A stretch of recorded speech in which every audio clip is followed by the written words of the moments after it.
Assalamualaikum warahmatullahi wabarakatuh. Kami dari kelompok 10 yang beranggotakan Dava Adriansyah Sabrina, Nindi Indrianingsi, Nabila Alifa Sanita Putri, Renanda Aprilia akan menjelaskan tentang manajemen keuangan sekolah. Pun pengertian manajemen keuangan sekolah. Sebelumnya, menurut Departemen Pendidikan Nasional, manajemen keuangan ini merupakan tindakan pengurusan atau ketatausahaan keuangan yang meliputi pencatatan, perencanaan, pelaksanaan, pertanggungjawaban, dan pelaporan. Sedangkan menurut Haji Muhammad Darwanto mengemukakan bahwa manajemen keuangan sekolah adalah seluruh proses kegiatan yang direncanakan dan dilaksanakan atau diusahakan secara sengaja dan sungguh-sungguh, serta pembinaan secara kontinu terhadap biaya operasional sekolah sehingga kegiatan pendidikan lebih efektif dan efisien serta membantu pencapaian tujuan pendidikan. Dari dua pendapat ini itu dapat diambil kesimpulan bahwa manajemen keuangan sekolah sendiri itu adalah suatu proses perencanaan dan pelaksanaan pemerolehan penggunaan keuangan secara efektif, efisien, dan dapat dipertanggungjawabkan dalam rangka memperlancar pencapaian tujuan pendidikan dan pencapaian visi dan misi sekolah. Tujuan manajemen keuangan sekolah. Yang pertama itu agar bisa meningkatkan efektivitas dan efisiensi pemakaian dana sekolah. Yang kedua, meningkatkan akuntabilitas dan juga transparansi yang berhubungan dengan keuangan sekolah. Yang ketiga, meminimalisir penyalahgunaan anggaran untuk hal yang tidak diperlukan. Tujuan untuk penerapan manajemen keuangan sekolah sendiri yaitu untuk memenuhi kebutuhan pendanaan yang berhubungan dengan kegiatan sekolah yang bisa dilakukan dengan cara direncanakan terlebih dahulu, diupayakan pengadaannya, dibukukan dengan transparan, dan juga digunakan untuk pembiayaan program sekolah dengan efektif dan efisien. Penerapannya untuk manajemen keuangan sekolah ini itu tidak bisa asal langsung dijalankan, tapi harus memperhatikan beberapa prinsip yang berlaku. Di antaranya, pertama, transparansi. Transparansi ini artinya manajemen keuangan sekolah harus bisa dilakukan secara terbuka. Maksud terbuka di sini tuh keterbukaannya itu berhubungan dengan sumber keuangan sekolah berupa jumlahnya, bagaimana rincian penggunaannya hingga pertanggungjawabannya. Yang nantinya ini itu akan memudahkan pihak yang berkepentingan itu dapat menggambarkan kondisi keuangan organisasi atau sekolah. Yang kedua, akuntabilitas. Dalam manajemen keuangan sendiri, akuntabilitas ini artinya pemakaian uang sekolah yang sesuai dengan perencanaan. Dan berdasarkan hal tersebut, penggunaan uang sekolah pun harus bisa dipertanggungjawabkan sesuai dengan rencananya. Terus yang ketiga itu efektivitas. Bisa dikatakan efektivitas itu bila kegiatan yang dilakukan bisa mengatur keuangan untuk pembiayaan aktivitas dalam rangka pencapaian tujuan dari lembaga pendidikan yang bersangkutan, serta kualitas outcome juga harus sangat sesuai dengan rencana. Jadi nantinya itu akan efektif. Kemudian yang keempat itu efisiensi. Prinsip ini itu berhubungan dengan kuantitas hasil dari kegiatan. Artinya, itu perbandingan antara input dan output atau bisa dibilang daya dan hasilnya. Nah, selanjutnya saya Renanda Aprilia akan melanjutkan tentang sumber dana keuangan. Nah, sumber dana keuangan tersebut didapat dari pemerintah, orang tua, masyarakat, alumni, peserta kegiatan, dan kegiatan kewirausahaan sekolah. Nah, untuk dana dari pemerintah disediakan melalui jalur anggaran rutin dalam daftar isian kegiatan atau DIK yang dialokasikan atau diberikan kepada semua sekolah untuk setiap tahun ajaran. Dana ini lazim disebut dana rutin. Besarnya dana yang diberikan di dalam DIK biasanya ditentukan berdasarkan jumlah siswa kelas 1, 2, dan 3. Mata anggaran dan besarnya dana untuk masing-masing jenis pengeluaran sudah ditentukan pemerintah di dalam DIK. pengeluaran pertanggungjawaban dan pemanfaatan ataupun pemasukan dana rutin DIK harus benar-benar sesuai dengan mata anggaran yang telah disebutkan. Selain DIK, pemerintah sertakan juga dana BSO atau bantuan operasional sekolah. Dana ini diberikan secara berkala yang digunakan untuk membiayai seluruh kegiatan operasi sekolah. Nah, untuk berikutnya pendanaan dari orang tua siswa. Ini dikenal dengan istilah iuran komite. Besarnya sumbangan dana yang harus dibayar oleh orang tua siswa ditentukan oleh rapat komite sekolah. Pada umumnya, dana komite terdiri atas 3, yakni yang pertama, dana tetap bulanan sebagai uang kontribusi yang harus dibayar oleh orang tua setiap bulan selama anaknya masih menjadi siswa di sekolah atau bisa disebut dengan SPP. Yang kedua, dana incidental yang dibebankan pada siswa baru yang biasanya hanya 1 kali selama 3 tahun menjadi siswa. Bisa dibilang dengan uang muka atau uang gedung, uang itu.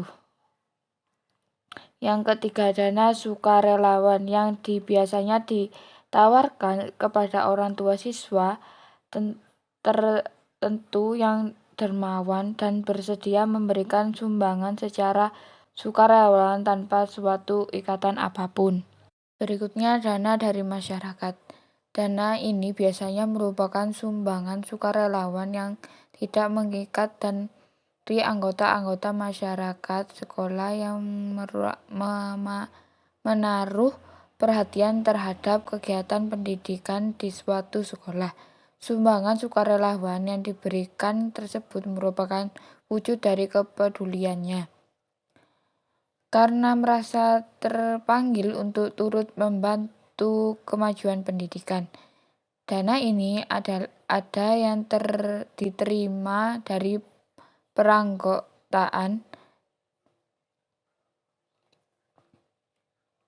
dan suatu organisasi, dari yayasan ataupun dari badan usaha baik milik pemerintah maupun milik swasta.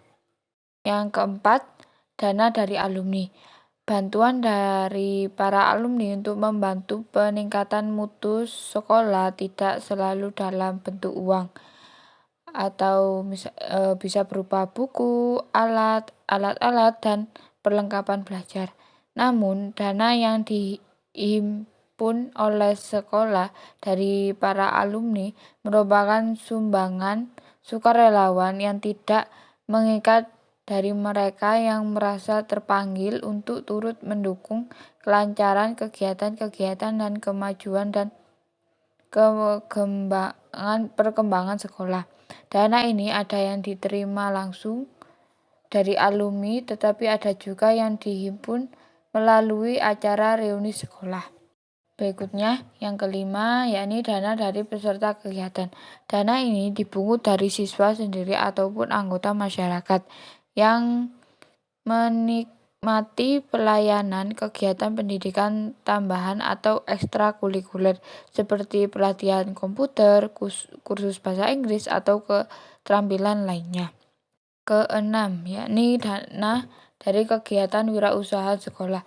Ada beberapa sekolah yang mengadakan kegiatan usaha untuk mendapatkan dana.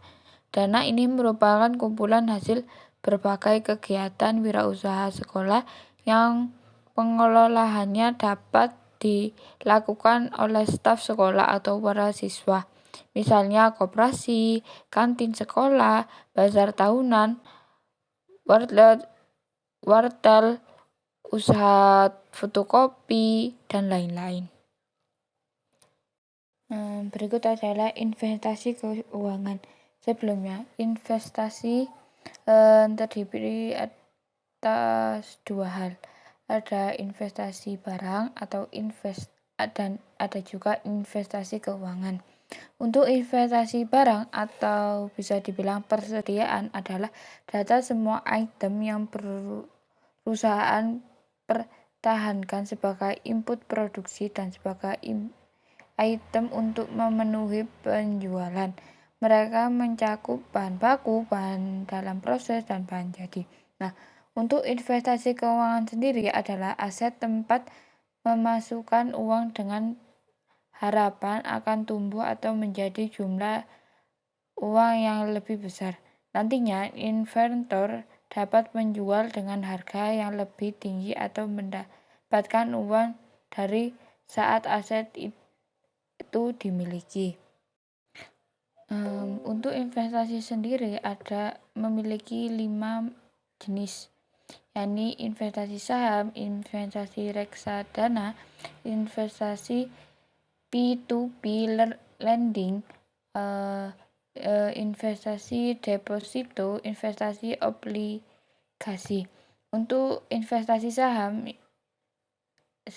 adalah suatu bukti kepemilikan suatu perusahaan. Untuk reksadana adalah wadah yang digunakan untuk menghimpun uang milik masyarakat, pemilik modal yang akan dikelola untuk menghasilkan keuntungan. Reksadana sendiri memiliki banyak macam. Yang ketiga, P2P lending, yang mana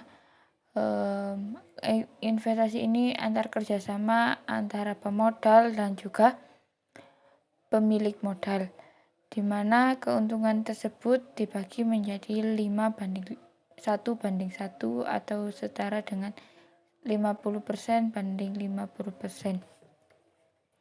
Yang keempat, deposito, yakni produk simpanan yang dimiliki oleh bank yang penyetor mampu menarik uang hanya bisa dilakukan dalam waktu tertentu. Tujuannya adalah memperoleh keuntungan dari bunga yang diberikan dari beberapa persen yang telah disesuaikan dengan jumlah uang yang disetorkan. Yang kelima, obligasi adalah jenis investasi dalam bentuk surat utang.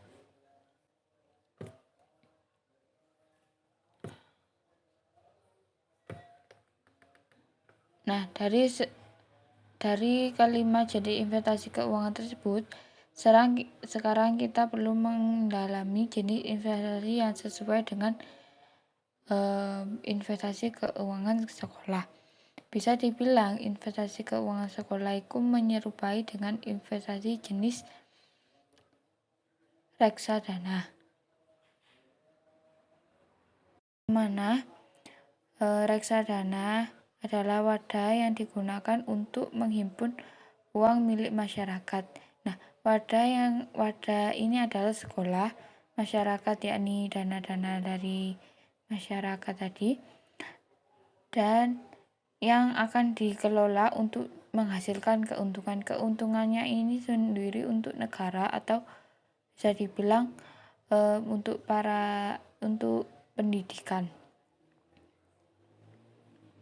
Mungkin itu sedikit penjelasan dari saya. Saya lanjutkan untuk presentasi selanjutnya. Baik, di sini saya akan melanjutkan menjelaskan tentang pendistribusian keuangan, di mana pelaksanaan kegiatan pembelanjaan keuangan harus mengacu kepada perencanaan yang telah ditetapkan, di mana mekanisme yang ditempuh di dalam pelaksanaan kegiatan harus benar, efektif, dan efisien.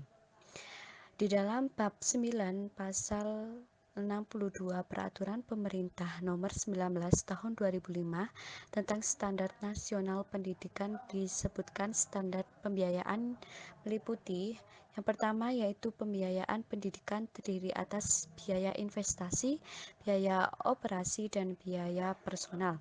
Yang kedua yaitu biaya investasi satuan pendidikan sebagaimana dimaksud pada ayat 1, meliputi biaya penyediaan sarana dan prasarana, pengembangan sumber daya manusia, dan modal kerja tetap.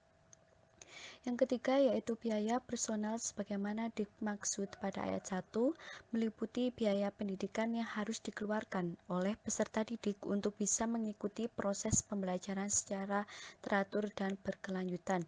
Yang keempat yaitu biaya operasi satuan pendidikan sebagaimana dimaksud pada ayat 1, yang meliputi yang pertama, gaji pendidik dan tenaga kependidikan serta segala tunjangan yang melekat pada gaji. Yang kedua yaitu bahan atau peralatan pendidikan habis pakai, dan yang ketiga yaitu biaya operasi pendidikan tak langsung berupa daya, air, jasa, telekomunikasi, pemeliharaan sarana dan prasarana, uang lembur, transportasi, konsumsi, pajak, ansurasi, dan lain sebagainya. Dan yang kelima atau yang terakhir yaitu standar biaya operasi satuan pendidikan ditetapkan dengan peraturan menteri berdasarkan usulan BSNP. Yang selanjutnya yaitu tentang pelaksanaan pengeluaran anggaran di sekolah disesuaikan dengan sumbernya, yaitu yang pertama anggaran rutin digunakan untuk yang pertama untuk gaji dan tunjangan, kedua untuk tunjangan beras, ketiga untuk uang lembur, keempat keperluan sehari-hari perkantoran, yang kelima inventaris kantor, yang keenam langganan daya dan jasa, yang ketujuh pemeliharaan gedung kantor, yang kedelapan yaitu lain-lain yang berupa pengadaan kertas dan lain-lain. Yang kesembilan yaitu lain-lain yang berupa pemeliharaan atau perbaikan ruang kelas atau gedung sekolah. Yang kedua yaitu anggaran UPF digunakan untuk yang pertama kegiatan operasional pendidikan, misalnya pengadaan tinta, kertas, buku pegangan guru, bahan praktek, pelaksanaan kegiatan ekstrakurikuler, pembelian buku perpustakaan, pengadaan lemari buku, pengadaan alat praktek keterampilan. Yang kedua yaitu kegiatan perawatan, misalnya pemeliharaan mesin ketik, komputer overhead projector, mesin stensil. Yang ketiga yaitu dana BP3 dan dana dari unit usaha sekolah digunakan untuk yang pertama yaitu menunjang kegiatan rutin, yang kedua yaitu pembangunan gedung, dan yang ketiga yaitu pembelian peralatan. Yang selanjutnya di sini saya akan membahas tentang pengawasan keuangan, di mana pengawasan keuangan memiliki tujuan untuk menjaga dan mendorong agar yang pertama pelaksanaan anggaran dapat berjalan sesuai dengan rencana yang telah digariskan. Yang kedua yaitu pelaksanaan anggaran sesuai dengan peraturan instruksi serta asas-asas yang telah ditentukan. Yang ketiga yaitu kesulitan dan kelemahan bekerja dapat dicegah dan ditanggulangi atau setidaknya dapat dikurangi. Dan yang terakhir keempat, pelaksanaan tugas berjalan efisien, efektif, dan tepat pada waktunya. Selanjutnya, untuk melakukan pengawasan yang tepat, kepala sekolah dituntut untuk memahami pekerjaan yang dilakukan oleh pelaksana administrasi keuangan, memahami peraturan pemerintah yang mengatur penggunaan dan pertanggungjawaban serta pengadministrasian uang negara, yang antara lain yaitu pertama, kelengkapan administrasi keuangan, Dip, Dipa, buku kas umum, buku registrasi SPM, buku pembantu. Yang kedua yaitu cara menghitung pajak, batas pembelian kena pajak, PPh, PPN. Dan yang selanjutnya yaitu pengawasan, di mana pengawasan merupakan salah satu fungsi organisasi yang bermaksud untuk menjaga agar segala kegiatan pelaksanaan senantiasa sesuai dengan perencanaan untuk mencapai tujuan yang telah ditetapkan. Selain itu, pengawasan kegiatan harus disesuaikan dengan beberapa hal. Yang pertama yaitu ketentuan atau peraturan yang berlaku. Yang kedua yaitu kebijakan pimpinan, dan yang terakhir atau ketiga yaitu kondisi setempat. Selanjutnya akan dijelaskan oleh teman saya. Selanjutnya adalah pelaporan dan pertanggungjawaban keuangan. Semua pengeluaran keuangan sekolah dari sumber manapun harus dipertanggungjawabkan. Hal tersebut merupakan bentuk transparansi dalam pengelolaan keuangan. Namun demikian, prinsip transparansi dan kejujuran dalam pertanggungjawaban tersebut harus tetap dijunjung tinggi. Jadi, semua pelaporan dan pertanggungjawaban masalah keuangan dalam dunia pendidikan itu harus dilakukan secara jujur. Kemudian, dalam kaitannya dengan pengelolaan keuangan tersebut, hal-hal yang perlu diperhatikan oleh bendaharawan itu ada beberapa hal. Yang pertama, seperti pada setiap akhir tahun anggaran, bendahara harus membuat laporan keuangan kepada komite sekolah untuk dicocokkan dengan RAPBS. Jadi, bendahara sekolah itu harus memiliki tanggung jawab tinggi terhadap pengelolaan keuangan sekolah. Yang kedua, laporan keuangan tersebut harus dilampiri bukti-bukti pengeluaran yang ada. Yang ketiga, kwitansi atau bukti-bukti pembelian atau bukti penerimaan dan bukti pengeluaran lain. Jadi setiap transaksi baik itu pembelian ataupun penerimaan ataupun pengeluaran itu harus ada bukti tertulisnya. Yang keempat, neraca keuangan juga harus ditunjukkan untuk diperiksa oleh tim pertanggungjawaban keuangan dari komite sekolah.